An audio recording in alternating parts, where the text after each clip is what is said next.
হাঁটলে কী হয়? হাঁটলে কিন্তু সবসময় এনার্জি বাড়ে আর কি।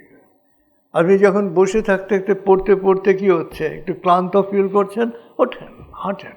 যা পড়ছিলেন সেটা নিয়ে ভাবতে ভাবতে হাঁটেন আর কি, এনার্জি বেড়ে যাবে আর কি। হাঁটলে কেন এনার্জি বাড়ে? কারণ যখন আমরা হাঁটি তখন আমাদের শরীর অক্সিজেন বেশি গ্রহণ করে আর কি। আমরা জানি যে আমাদের প্রত্যেকটা সেলের মূল খাবার কি? অক্সিজেন। এবং যখন হাঁটছি তখন দম বেশি নিতে হয় আর কি।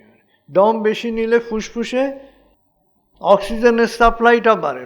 তো অক্সিজেন সমৃদ্ধ হিমোগ্লোবিনের পরিমাণ বেড়ে যায়।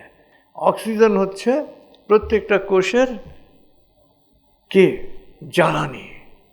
তো এই শক্তির পরিমাণ বেড়ে যায়, যে কারণে হাঁটলে এনার্জি বাড়ে।